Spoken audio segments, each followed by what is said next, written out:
Olá, meus irmãos. Nessa campanha de missões nacionais, refletimos sobre como podemos levar o Evangelho transformador de Jesus Cristo aos diversos contextos do nosso país. E porque Ele nos amou primeiro, convocamos você a ser um parceiro de missões nacionais, intercedendo, investindo e sustentando os projetos que influenciam diretamente na multiplicação de igrejas e de discípulos. Assistiremos um vídeo sobre essa multiplicação e após teremos uma palavra pastoral. Eu me considero filho do amor dos batistas brasileiros, porque quando meu pai faleceu, eu tinha 9 anos de idade e eu questionava muito por que ele havia morrido. E todas as pessoas me diziam que era vontade de Deus, porque Deus que quis, e aquilo me irritava, porque para mim Deus era o culpado. Quando eu completei 13 para 14 anos de idade, a primeira igreja batista em Russas alcançou um vizinho meu, chamado Edmilson, que me convidou. Na mensagem, no finalzinho da mensagem, o pastor Isaías, que é missionário de Missões Nacionais, ele disse o seguinte: olha, Deus quer que você saiba que Ele é o seu pai e que independente da perda que você tenha tido, Ele sempre cuidou de você. E naquele dia 9 de setembro de 2001, eu entreguei minha vida para Jesus e tive o privilégio de ser cuidado espiritualmente e também muitas vezes materialmente, porque aquela família missionária, ela me mostrou que a vida só vale a pena com Jesus. Quando chegamos à cidade de Russas, nós já éramos missionários de missões nacionais. Na realidade, nós estávamos vindo de Fortaleza para revitalizar um campo em Jaguaribe, uma cidade aqui próxima. Na volta, nós paramos em Russas e ficamos encantados com essa cidade onde não havia um trabalho batista. Chegando aqui, na realidade, Deus colocou no nosso coração o desejo de plantar um trabalho aqui nesta cidade. Um dos grandes exemplos do relacionamento discipulador é a vida do irmão Ítalo. Ítalo se converteu aqui com 13 anos e a igreja começou a investir na vida do Ítalo. É a vida na vida. Aos 16 anos de idade, eu tive o privilégio de começar um pequeno grupo no bairro que eu morava. E hoje eu entendo que aquela evangelização discipuladora é a maneira como Deus quer cuidar de nós. Ele quer que cada pessoa cuide um do outro. Então, eu comecei a evangelizar, a convidar pessoas, a cuidar de pessoas. E hoje, para a glória de Deus, lá em Russas, nós temos a segunda igreja batista, que é fruto desse pequeno grupo que nós iniciamos com 16 anos de idade. E em 2014, nós chegamos aqui em Fortaleza com a missão de plantar uma igreja no bairro Jacarecanga. Existem 2.700.000 pessoas precisando de Jesus. Então, eu comecei a orar para que Deus nos direcionasse. Com a visão de igreja multiplicadora, nós começamos a trabalhar com a evangelização discipuladora, o relacionamento discipulador, indo nas casas das pessoas, não apenas oferecendo estudo bíblico, mas oferecendo a elas a oportunidade de ter um amigo, de ter alguém que possa compartilhar vida na vida, vida de Deus com elas. Estamos lá no Joaquim Távora com o projeto de jiu-jitsu e aqui no Mondubim nós temos o projeto com as crianças que fazem aula de capoeira e esporte. E hoje, para a glória de Deus, nós estamos trabalhando na plantação de 4 igrejas. Nós estamos na região norte, com a Igreja Batista em Jacarecanga. Estamos na região oeste, com a revitalização da Igreja Batista em Quintino Cunha. Estamos na região sul, aqui nesse bairro, no Mondubim, com a plantação de igreja. Temos na região leste, no bairro Ancuri, a Igreja Batista Paraíso, também com PGM. E temos no coração de Fortaleza, no Seminário Batista do Ceará, nós temos hoje um PGM funcionando lá às quintas-feiras e já temos ali os cultos da congregação aos domingos. Então nós estamos trabalhando relacionamento discipulador, oração, plantação de igreja, formação de líderes e compaixão e graça. Conheci o missionário Ítalo e foi a bênção porque na realidade o primeiro trabalho que nós fizemos foi com ele lá em Joaquim Távora. E eu me recordo que das vezes que ele me dava carona na porta lá de casa, a gente conversava muito, ele manifestava o desejo, né, de alcançar outros locais. Hoje eu pergunto para ele: e aí, missionário, como é que está? Ele disse: o jeito dele, está bem melhor, né? E realmente assim, eu fico emocionado, porque arde o desejo de fazer algo, porque foi Deus quem colocou. As lágrimas são de alegria e de ter o privilégio de ver o agir de Deus, de de ver as histórias da Bíblia saindo e acontecendo ao nosso redor. E eu creio que é só o começo. Quando eu me lembro que a família missionária chegou na minha cidade e me acolheu, quando eu lembro de tudo que Deus já fez na minha vida como cristão, na minha vida como missionário, e eu vejo a necessidade, a carência das pessoas, eu não me imagino mais a minha vida sem esse propósito. A minha razão de viver hoje é levar isso para as pessoas, para que as pessoas conheçam Jesus e saibam que Jesus transforma. E eu me alegro de ser um fruto desse amor, um fruto desse cuidado que os batistas brasileiros têm tido em pregar o Evangelho, fazendo discípulos, cuidando das pessoas.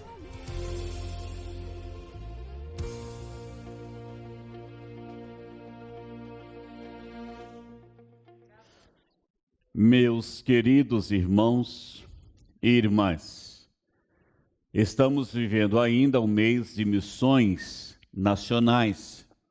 É o desafio da nossa querida igreja fazer missões, orando, contribuindo, participando ativamente da vida missionária da nossa convenção.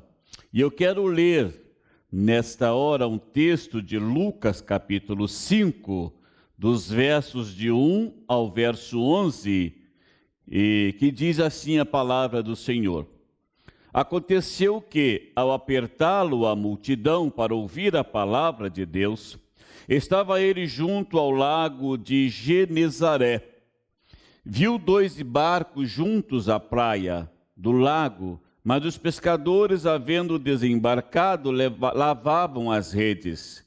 Entrando em um dos barcos, que era o de Simão, pediu-lhe que o afastasse um pouco da praia. E, assentando-se, ensinava do barco as multidões. Quando acabou de falar, disse a Simão: Faze-te ao lago e lançai as vossas redes para pescar. Respondeu-lhe Simão: Mestre, havendo trabalhado toda a noite, nada apanhamos, mas sob a tua palavra lançarei as redes. Isto fazendo, apanharam grande quantidade de peixes e rompiam-se-lhes as redes. Então fizeram sinais aos companheiros do outro barco para que fossem ajudá-los. E foram e encheram ambos os barcos a ponto de quase irem a pique. Vendo isto, Simão Pedro prostrou-se aos pés de Jesus, dizendo: Senhor, retira-te de mim, porque sou pecador.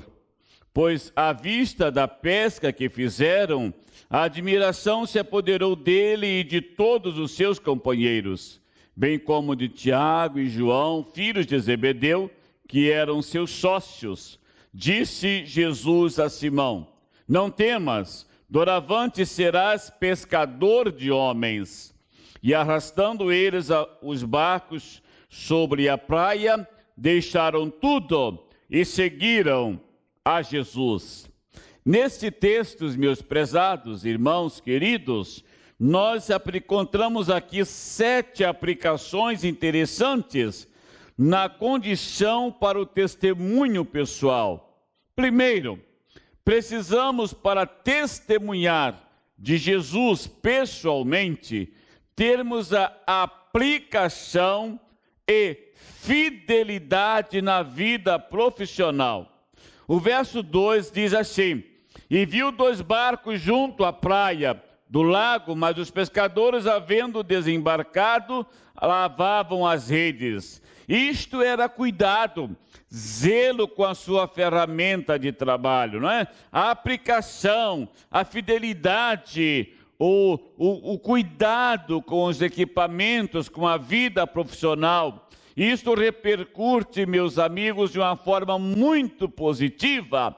E entendo também que Jesus está olhando esses detalhes na vida daqueles que ele está a convocar para a obra da evangelização. Então, a primeira lição que precisamos ter em mente é que precisamos ser aplicados, estar sempre com fidelidade na vida profissional. Uma outra lição importante que eu vejo neste texto é a disposição para qualquer serviço.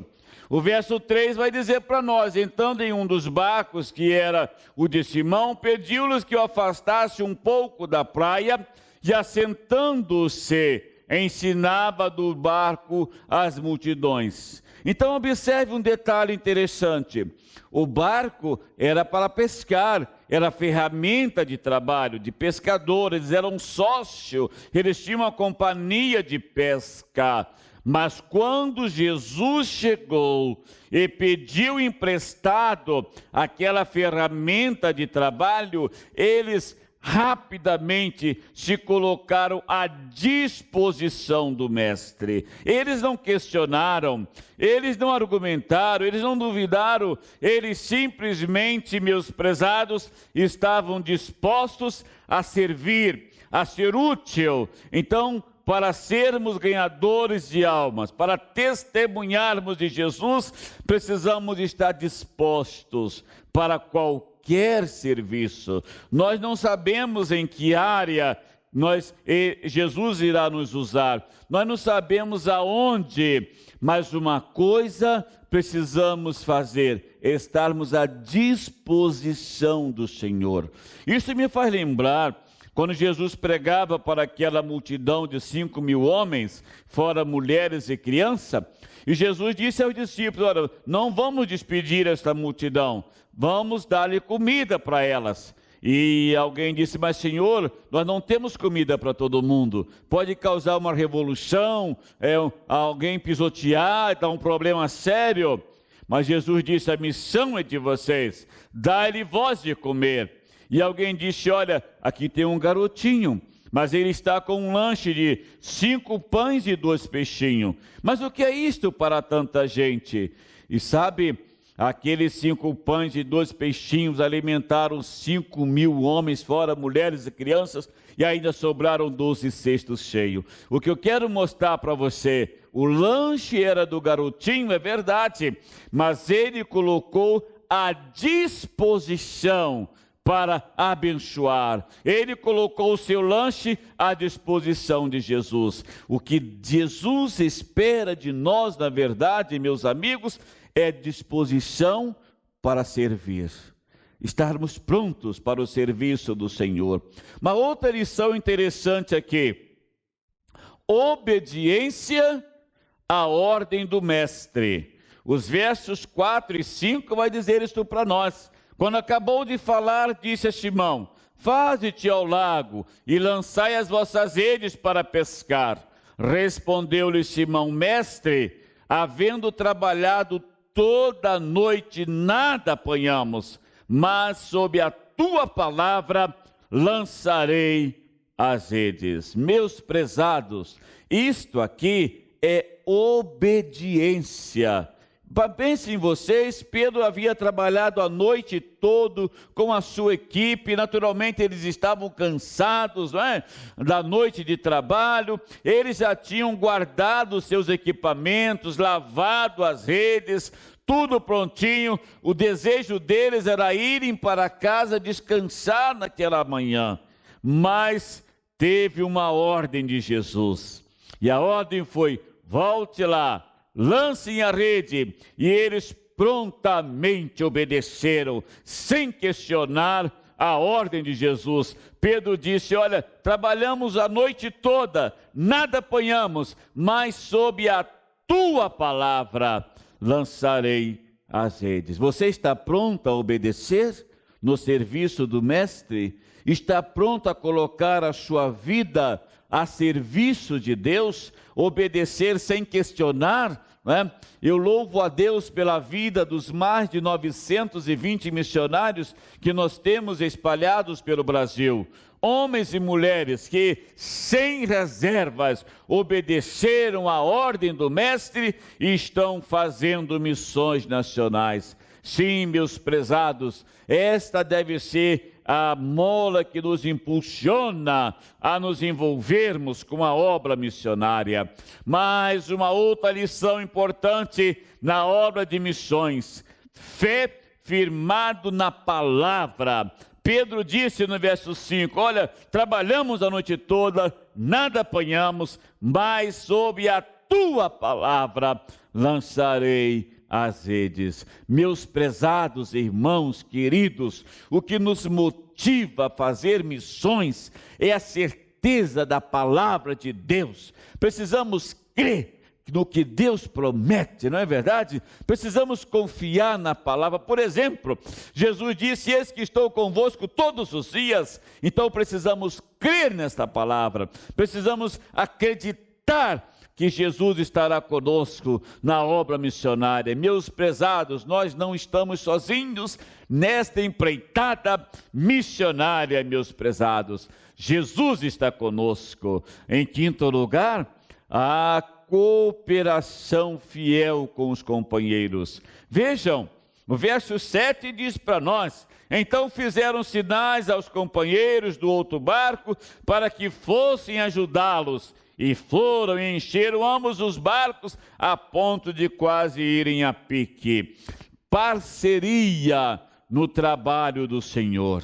Isso é que a nossa junta de missões faz, né? Lá na linha de frente estão os missionários. Lá está a equipe da junta de missões, coordenada com o pastor Brandão. As igrejas envolvidas, não é isso? As campanhas, as empresas se colocando à disposição do mestre. Cooperação, meus irmãos todos, cada um dando as mãos uns aos outros, nós alcançamos o Brasil para Cristo Jesus. O texto disse que eles se juntaram e eles encheram os 2 barcos para a glória de Deus.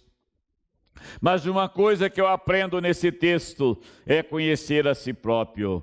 O verso 8, Pedro disse, vendo isto, Simão Pedro prostrou-se aos pés de Jesus, dizendo, Senhor, retira-te de mim, porque sou pecador. Oh, meus prezados irmãos, nós nunca podemos esquecer que nós somos pecadores, que nós pertencemos da graça de Deus. Nós nunca podemos esquecer que a obra é feita não no nosso poder, no nosso intelecto, no nosso poder de gestão, mas a obra é feita no poder de Jesus. Pedro disse, Senhor, eu sou pecador, afasta-te de mim. Eu reconheço a minha insignificância. Eu reconheço, Senhor, que eu não sou nada diante do Senhor que é tudo. Meus irmãos, este homem, um tempo mais na frente, vai pregar em uma tarde, 3 mil almas aceitam Jesus como Salvador. Sim, precisamos reconhecer a nossa própria insignificância. E em último lugar, no verso 11, prontidão para deixar tudo. E arrastando eles o barco sobre a praia, deixaram tudo e o seguiram. Você está pronto a fazer isso? Deus está chamando você para uma obra especial no reino.